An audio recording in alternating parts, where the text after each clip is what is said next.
I'm Richard Knowles, and I welcome you to Module 6 of our course on leading and using the process Enneagram.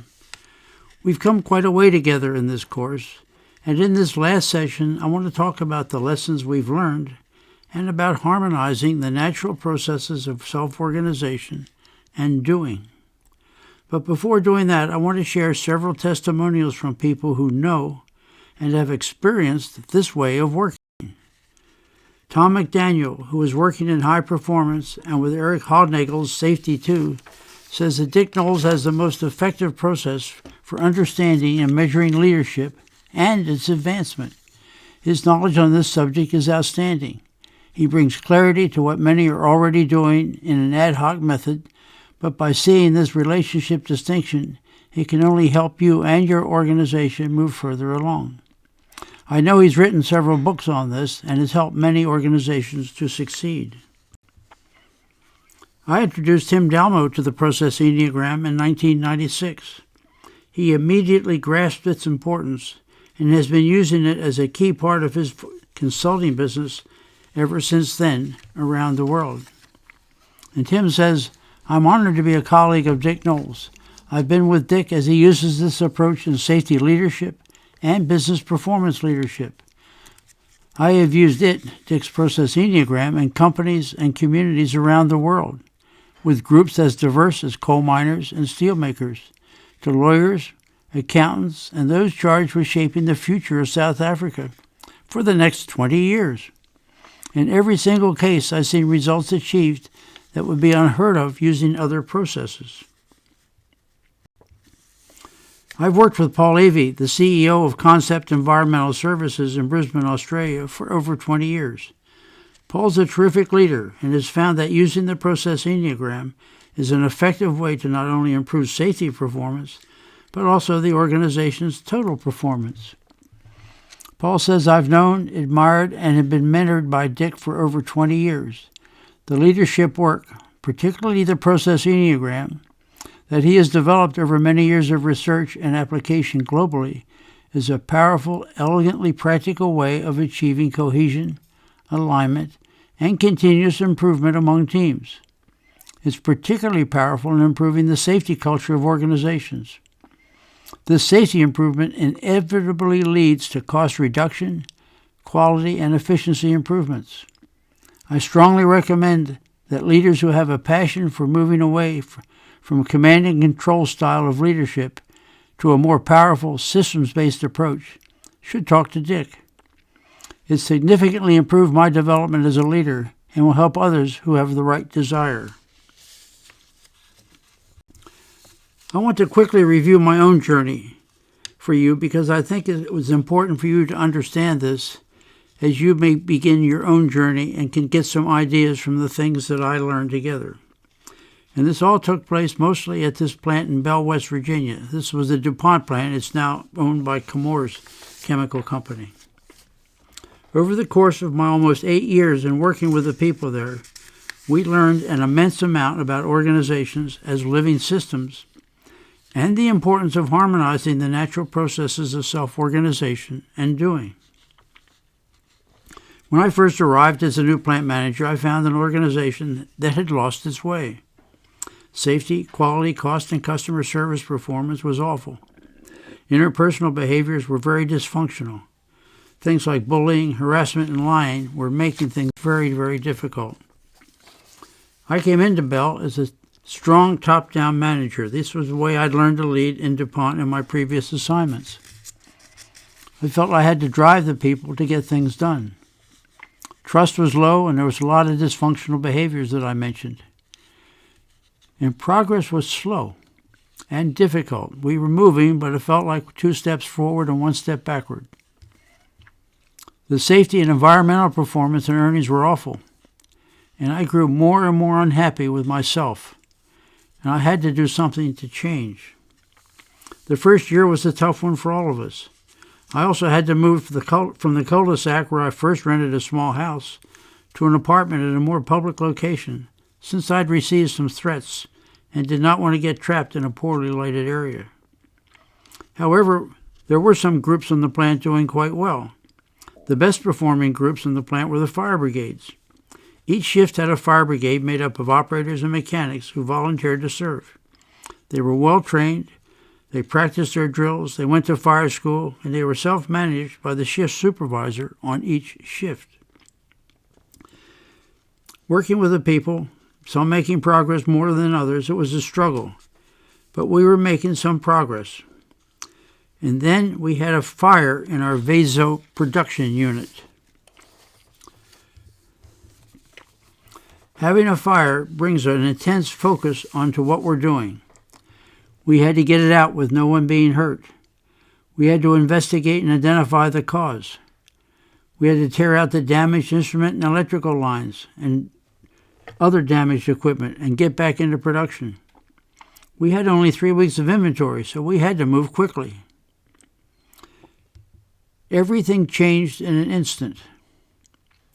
The dysfunctional management processes we used were being stripped off. The do this, do that type of an approach just didn't work. People self-organized into high-performance teams. They did amazing work. They know how to do this already. And we got back up into production in just 3 weeks. And we had no injuries and incidents, which was really good because there was so much going on that the potential was serious. In watching the fire brigade check the facilities to be sure that no one was being trapped in the building and extinguishing the fire was amazing. They accomplished all this in about 30 minutes. Then seeing the supervisors, operators, and mechanics and engineers come together was terrific. They also put down all the dysfunctional behaviors. They helped each other. They listened. They solved problems together. They self-organized into ad hoc teams to tackle particular problems and made the decisions that were needed and did the work. And there were no safety incidents or grievances. And production was restored in about 2.5 weeks. While some repairs were still needed, we were back in production and supplying our customers. But then we all reverted back to our dysfunctional behaviors. What happened? Why can't we work the way we did in the fire all the time? We had high-performance teams, and then we don't know how to keep them as high-performance teams. We could not sustain it. And I was extremely frustrated with all this. This incident, this fire, was a big game changer for me. I had to learn to do things differently. I was the leader, and it was up to me to really lead this transformation. I had lots to learn, and all the rest of the people in the plant had lots to learn as well. I did most of it intuitively. I didn't have anybody I knew to talk to. There was no consultant I could hire. I just had to do it myself. So I began to walk the plant. I had to find out what was going on. I was seeking the truth, not blame. I walked the plant for 3 to 5 hours a day for 7+ years. I talked with the people, listened, watched what was going on, asked how I could help, and asked them to help me. We learned together and began to do new things, and change began to happen. Most of the changes I saw were little things, but now and then something was bigger and more significant, and we had a few really big changes. Most of the small changes I would never have seen had I not been out in the plant walking with the people. I studied Bennett's systematics and also learned a lot about chaos and complexity and how to apply these ideas to the organization. I did lots of reading, studying, and observing what was going on. I learned new things, like having to publicly apologize for my own mistakes, and this was hard. But it helped to build trust. I never made decisions while I was walking around among the people because that would undermine the line organization. That came later with my staff. Trust began to build. We created the space for psychological safety where people could speak up without fear of reprisal. It was okay for people to tell me when I was off base, and they did. Anyone could talk with anyone in the plant. We blew holes through the stovepipes or the silos. I observed and studied the patterns and processes that I saw, and this became more and more significant. And here's some of the books that I studied as part of this whole journey of learning and growing. But I had to go deeper, and I had lots of questions, like why do people hold back and do as little as possible? What's really going on? How do things interact and function? I can understand the parts okay, but what about the whole?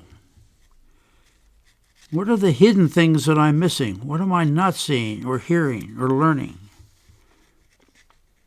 Why can't we operate as a high-performance team like we did in the fire situation, where everything changed? People knew how to work that way.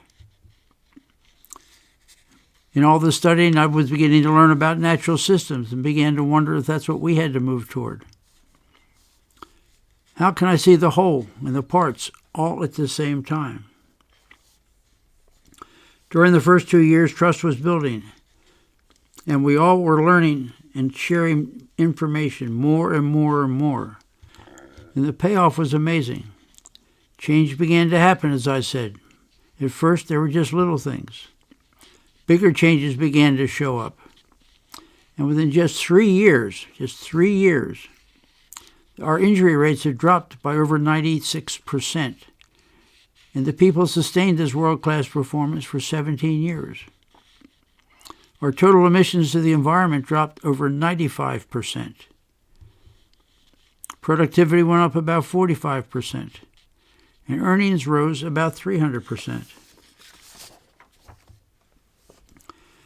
The natural processes of self-organization and how work gets done came into harmony. I didn't know that that was what was happening, but in hindsight, based on what I now know and have learned, this is what was happening as we worked together, walking around the plant, listening, learning, and growing together. Almost everyone was contributing in one way or another. It required constancy in our leadership behaviors, through the easy times as well as the tough times. The plant's businesses were in highly competitive markets, so the pressures were always on to reduce costs. 3 times during my years at Bell, we had to have a layoff. These are very painful for everyone, but we had to work through them. We tried very hard to find other jobs for the people we had to lay off. Some jobs we found locally. Some were found at other DuPont plants, and we transferred the people to those plants. We also got the company to change their tuition refund program from 1 to 2 years so people could go to the local community colleges and get training for associate degrees to do different work. We built credibility with those who stayed by the way that we treated those who had to leave. With all this going on, we were able to sustain the progress that we were making. The transformation was taking place, and we were building a more sustainable future. But we had to continue to work together in all this transformation. We were learning that organizations are complex, adapting, self-organizing networks of people. They're not machines, and people are not interchangeable parts. We realized that people want respect. They want to be listened to and feel valued. People want to be talked with, not at. People want to know what's going on and be included. People like to share information, and they realize there's some that you can't, like private personal information. But most information can be shared, and the people handle it very well. People want to contribute and co-create to their future. In the course of this, we created order and focus for the business, and openness and freedom for the people at the same time.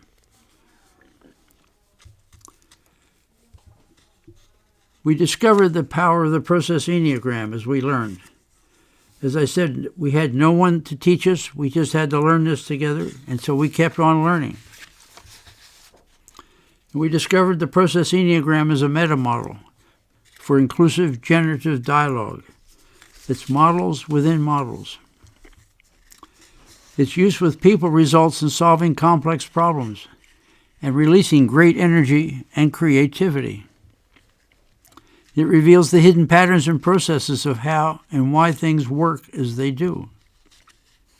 And it opens the path to new potential and new opportunities. And it works in all kinds of organizations and many different cultures. I learned that at Bell, and I've learned it since as I've worked around the world. Its simplicity makes it accessible and useful for most people.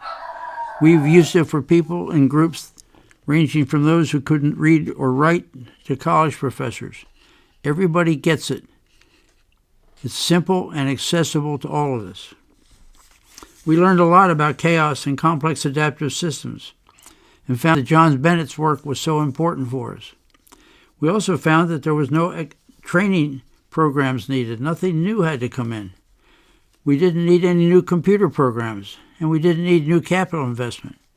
What we needed to do was to spend time with the people, talking together and learning and growing together. And in doing this, it worked quickly to produce change. As you saw the results in just 3 years, we had cut our injury rates, for example, by over 95%. And it never fails to help people solve complex problems, providing the people are willing to talk together, listen, and learn. And it reveals the natural processes of self-organization and doing the work. We discovered in this that there are 3 leadership processes that are embedded within the process Enneagram. The self-organizing leadership process of information, relationship, and identity. That's the process I was using as I walked the plant, talking with people, listening, learning. The operational leadership process deals with issues, structure, and work. And the strategic leadership process deals with intention, principles, and standards, and learning. And the leader needs to move among these 3 leadership processes as the situations require. The leaders have to have situational awareness and be paying attention. Most of the time, the leader needs to be functioning in the self-organizing leadership process. This gives a picture on this next slide of the 3 processes and how they interact as things are taking place. At the top of the figure is the process Enneagram. Just below it is the self-organizing leadership process, identity, relationship, and information. To the left is the operational process, issues and ambiguities, structure and context, and work. And on the right side is the strategic leadership process, dealing with intention, principles and standards, and learning and potential. And as long as we're centered mostly in the self-organizing process and sharing information, we can move among these 3 processes, and they will line up and become harmonized with the process of work. And so we get coherence in what we're doing, and great energy and creativity are released. If we overuse the operational process, what happens is that we get incoherence between the work and the issues and ambiguities. And the dialogue on identity, relationship, and information is missing. If we overuse the strategic process, we get incoherence between the principles and standards and the learning and potential. And again, the dialogue on identity, relationship, and information is missing. So we need to be in the central process, most of the time doing the self-organizing leadership and bringing it into harmony with the process of doing the work so that we have coherence and energy and creativity are released. As I said, the leader needs to have a high situational awareness and know when to move among these leadership approaches. All of them are needed from time to time. And each approach has both strengths and weaknesses. The operational approach is good in an emergency, but overuse leads to command and control. The strategic approach is good to introduce new technology, but overuse leads to cults and in-groups. The self-organizing approach is central, but failing to connect it to doing real work leads to feeling good, but no action. And the more we read and the more we studied, then we began to realize the self-organizing leadership process was a natural process. And we discovered that nature is full of natural processes, self-organizing processes like weather, rivers, ice fields, ecosystems like forests and prairies and marshes and wetlands, insect colonies like termites and bees, herds of animals, sand piles and earthquakes, self-organizations taking place all over in nature. And the people self-organize all the time. We see that in community clubs, new businesses, cocktail parties, cliques, gangs, unions, prayer march, everywhere people coming together and self-organizing for things that are important to them. Organizations are complex adapting systems, self-organizing all the time, and they behave as if they are living systems. We realize that in sharing information, building trust and independence, and helping people find meaning in their work, the self-organizing leadership process, that when doing this, we were creating the conditions where the whole organization could self-organize around the work that needed to be done. People began to learn they could make decisions, they could begin to be innovative, they could share ideas, they could think about how to solve problems, they could actually do the work, close to their work. They talk to each other and learn together. People are self-organizing all the time, and there's great energy released as people come together and are self-organizing. You have all probably experienced this at one time or another. Think about a large reception or similar gathering of which you have been a part. There were clusters of people talking. People moved from one group to another group as interests changed. They were enjoying themselves. The noise level was high, so it was hard to hear yourself think. All this activity was spontaneous, exciting, yet fragile. Now suppose this was the function of a big company, and partway through the gathering, the new general manager announced that he needed to change things, and that you were all in the wrong groups. He then rearranged you into the groups that he or she thought was the most correct, that's going to be most profitable. What do you suppose happens to the energy in the group? In my experience, the energy would collapse and the people begin to withdraw emotionally or physically. Just that simple act by the top-down manager spoils everything. The way leaders behave has a big impact on their organizations. The self-organizing process is powerful, but fragile, so as leaders, we need to support the self-organizing process carefully. The top-down management process is one of the 3 leadership processes embedded in the process Enneagram. We need to use it as appropriate, but be very careful. Then we realized that the process of doing, which we had seen in the fire, the use of the process Enneagram integrates and harmonizes these processes in a simple, easy-to-use way. The self-organizing process connects points 0, 3, 6 and back to 0. The doing process follows the points 1, 4, 2, 8, 5, 7 and back to 1.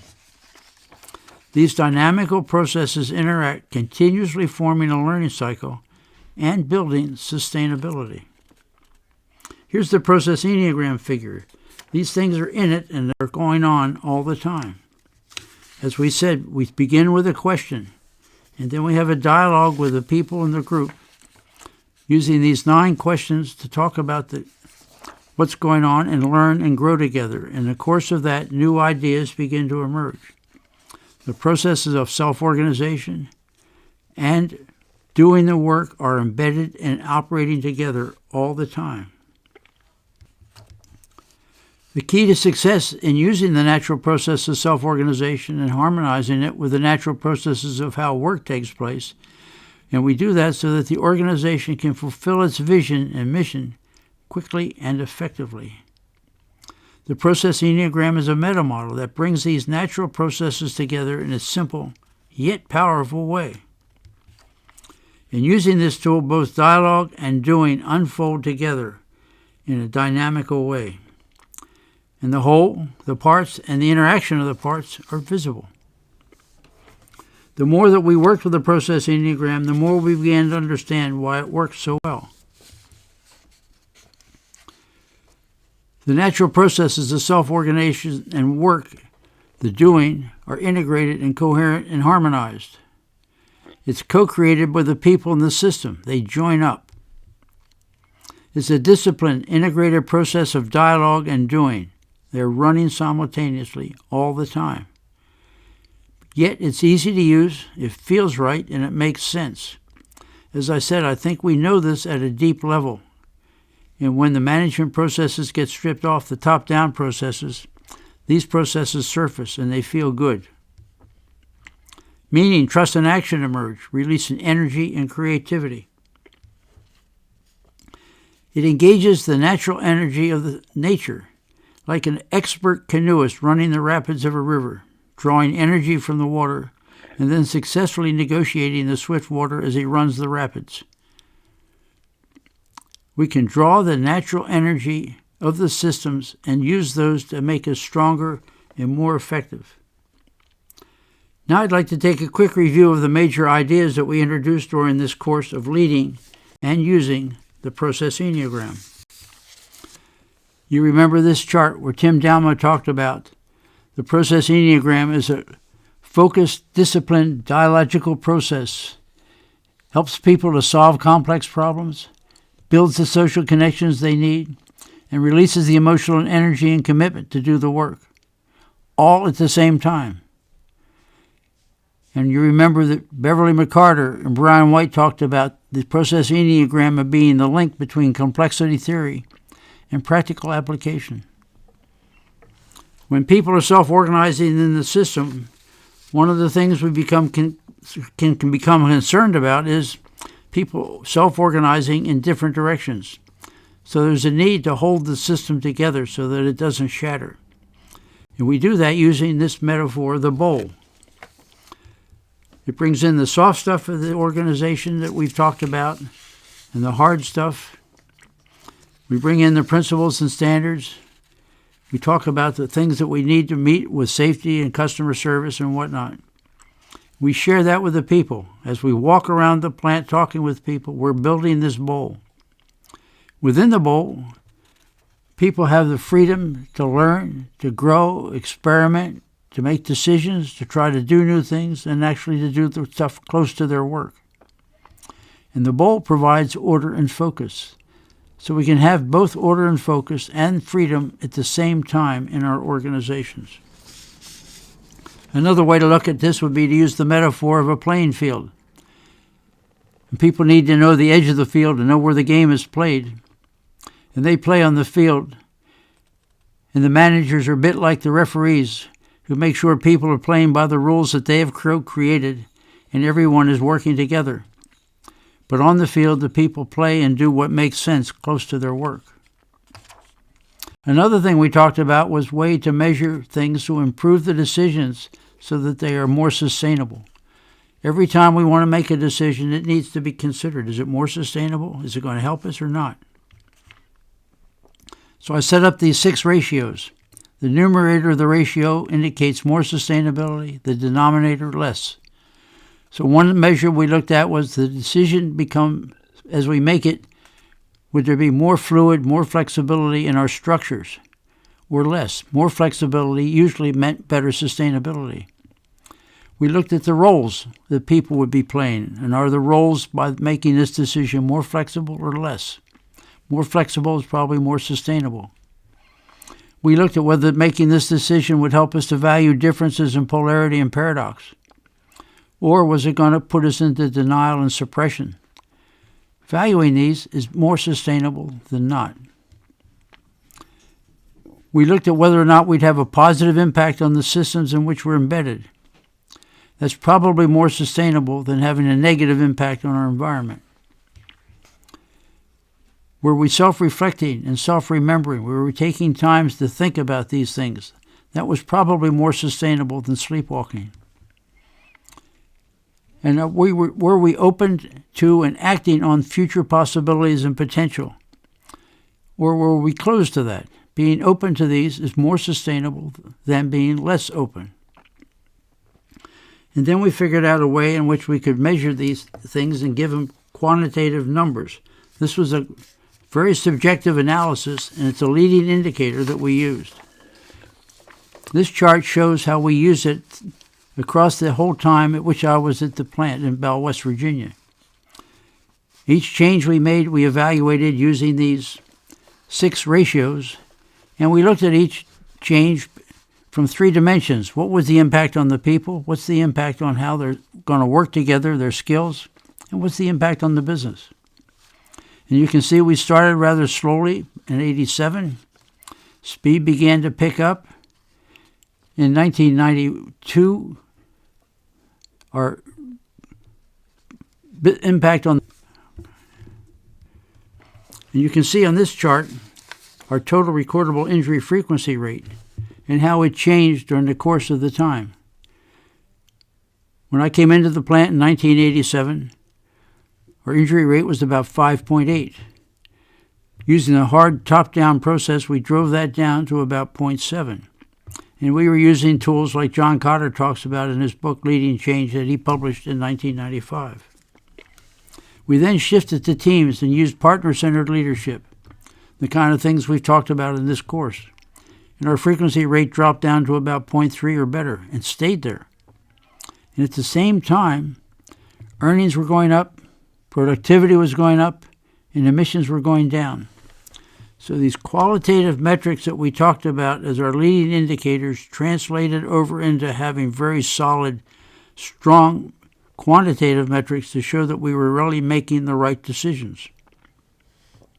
When I left the plant in 1995, the people close to the work, the supervisors, the operators, and mechanics, continued to use the partner-centered leadership approach for working on safety of slips, trips, and falls, and ergonomics, the repetitive motion injuries. And they sustained that world-class performance for 17 years. You can see this on this chart here where we show the total recordable injury rate case using a bar graph. And you can see that it began with the injury rate up about 5.8. With a very strong top-down leadership, we drove it to 0.7. Then we went to teams, and it dropped down to about 0.3 or better. And after I left the plant, as I said, they continued to use this process, and it worked and stayed at world class all the way out to 2010. The same kind of a pattern showed up with our emissions to the environment. This came out of the Toxic Information Report that we filed with the EPA about all the releases to air, water, and land. We started at about 6.5 million pounds a year of emissions. With the top-down approach, we drove it down to about 250,000 pounds, 2,500,000 pounds. And then as we progressed with our partner-centered leadership, the emissions to the environment continued to decline down to about 240,000 pounds in 1994 and 95. That sounds like a lot, but that's an annual number. And for a plant of our size, that's equivalent to spilling about a half of a tank truck of gasoline a month. And with all the vessels and tanks that we had on the plant, this level of emissions is pretty good. But the new plant managers who came in after I did took the process safety management back to themselves. They didn't know the people. They didn't get out in the plant. They began to stretch out the interval between inspections. They let the safety work order system pile up and get backlogged. And the system gradually fell apart. And they had a disaster in 2010 with 3 significant releases and a fatality, all within a couple of days. So this chart shows clearly the partner-centered leadership process produces superior results to the top-down management process.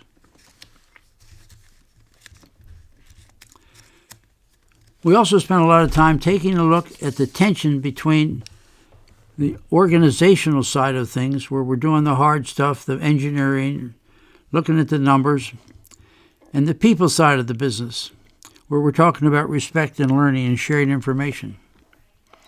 In most businesses, the people side and the organizational side are in a good bit of tension. Most top-down businesses on the organizational side will talk about how people are their most valued resource and that kind of thing. Yet we found that when push comes to shove, the business always wins. But we didn't do it that way. We brought these together using the process Enneagram to reconcile these two polarities. The principles and standards that people co-created were so critical to this to be working. And a third force gets released, and people are partnering, and our business results all improved all across the board by bringing these two together and reconciling them using the process Enneagram. And you remember we talked about self-organizing criticality and used the hourglass as a model. Per Bach, back in 1988, was studying self-organizing criticality, and he was watching sand fall in a pile. As each grain of sand fell in the pile got taller, the potential energy built, and at some point the next grain of sand caused the pile to slip. Most of the time the slips were small.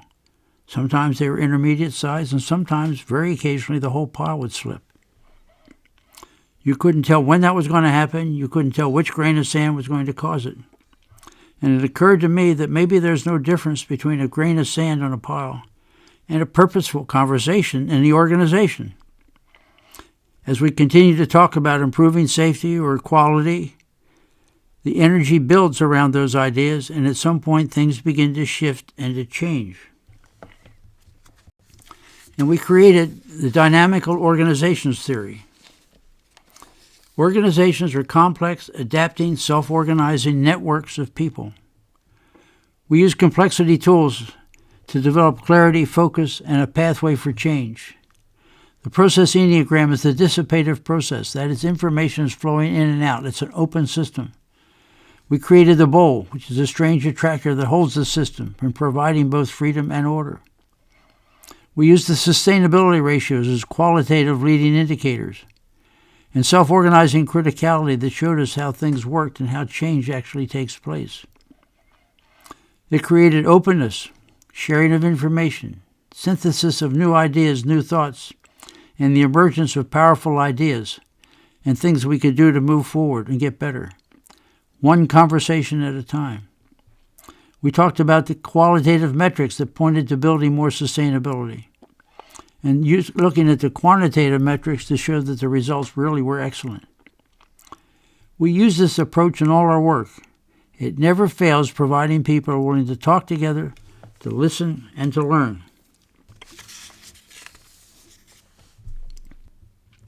So summing up, through this course, we've talked about building the natural organization. We talked a lot about leadership and managership, but mostly leadership because that's the new piece of this with the process Enneagram that's so significant. And leaders value people, change, in the future, sharing information abundantly, engaging respectfully with the people and building authenticity and trust, and helping people to see the importance of their work for the success of the whole and create meaning. And we talked about new tools, the process Enneagram, to co-create the future. It's simple to use, and it harmonizes the processes of self-organization and how the work gets done, and builds a psychologically safe space for everybody to openly talk, share, and think out loud. We've come a long ways through the systematics, chaos, and complex adaptive systems theories. We've developed a depth of our understanding about the process Enneagram and have learned about harmonizing the natural processes. So we're coming out on the far side of all of this complicated, difficult world, where life is much more simple and clear and easy to use.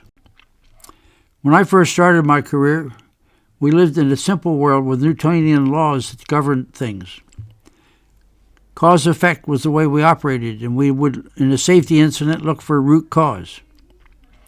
We always were talking about either-or situations, which had to be settled by compromise or brute force. But in our rapidly changing world, these are becoming more and more limiting and don't work well for most things. With the advent of high-speed calculators in the 1980s and then high-speed computers, the sciences of complexity and chaos began to emerge, and we began then to learn to apply those to organizations.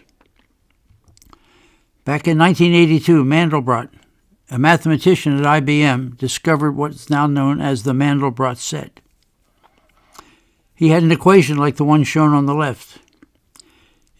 He would plug in a value for C and a value for Z, run the calculation, and get a point, and put that on the chart. Then he'd take that point and feed it back into the equation and run it again, and again, And after millions and millions of those calculations, he would get a figure like this. Those kind of calculations were simply not possible before the advent of high-speed calculators and computers. So coming out of that work, the theories and understanding around chaos and complexity emerged. And then we began to find out ways to begin to use it and apply it. The first strange attractor was discovered by Ed Lorentz in 1963. He was studying equations for atmospheric convection and discovered the butterfly effect. That was published in an atmospheric journal, weather journal, and the complexity people who were studying complexity and chaos didn't see that paper for about 10 years. Autopoiesis was discovered by Maturana and Varela in 1980. And autopoiesis is the description of a living system, a cell. The cell always maintains its identity while it's constantly changing. So it's an interesting paradox. Per Bach came up with self-organizing criticality and change one conversation at a time. In 1989, I came up with the process Enneagram meta model. We talked about co-creating the future and doing it with the people, not to the people, but with the people. The people and organizations are to be engaged with versus acted upon, talked with, not at. People we talked about as people, not as employees. And we continue to learn and grow together. And in 2020, the ideas of harmonizing self-organization and doing as natural processes really became clear to me for the first time. And I wrote the leadership dance in 2002, where we're talking about moving back and forth among those leadership processes I described earlier. The idea of strange attractors came out to be used, and I called it the bowl in 1993 to look at organizations and how to hold it. Ilya Prigogine got a Nobel Prize in 1977 in his studies of non-equilibrium thermodynamics, and he talked about the systems as dissipative structures. Energy is flowing in and out all the time. So equilibrium is not static, but rather dynamical. And that applies to organizations. And I see the process Enneagram as a dissipative structure. Learn more about the importance of telling the truth. And there are a couple of versions. One is really basic, like life, liberty, and the pursuit of happiness. But there's also an operational truth. And as a plant manager, I would tell the truth based on the best information I had at that time. And if the information changed and the truth changed, I go back and talk to the people again about that. And as long as we were doing that and trying to be faithful and careful, people were okay. We had dialogue and conversations. We had open flow of new information and free flow of information. We tried to build respect and courtesy. We learned about the key role of the principles and standards, and co-creating those together is a core piece of work in all of this. We talked about metrics and the impact of the metrics on our decisions of sustainability. And we talked about partner-centered leadership. Back in 1992, I called this self-organizing leadership. I now call it partner-centered leadership. It seems to make a little more sense. So we've come through all of this chaos, complexity, and systematics, and we've come out on this side with a very simple, easy-to-use tool. We have the self-organizing process of 0, 3, 6, and 9, and we harmonize that with the process of doing 1, 4, 2, 8, 5, 7, 1.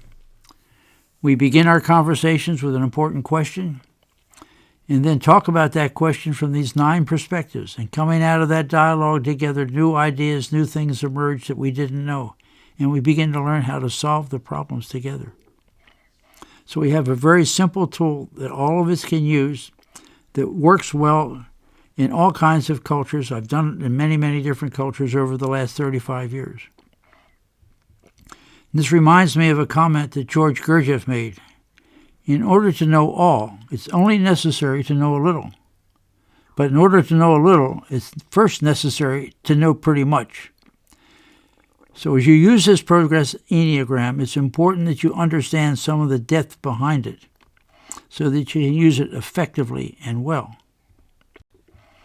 As we wind up this course, here's a couple of questions I'd like you to consider and practice. What are the conditions around self-organization that you need to create or reinforce in your organization or one with which you work? Why is harmonizing the processes of self-organization and work itself so important? And I'd like you to pick a modest-sized, complex problem and create a process Enneagram map and begin to learn how to use it. It's an amazing model. And as Maturana says, all knowing is doing. Having it in your head is one thing, but you need to be able to move that understanding down deep into your heart so that you can really use this effectively. At the beginning of the course, I talked about these deliverables, and I've worked hard through the course to provide these for you so that you have these, you can use them, and apply them in your work as you go forward.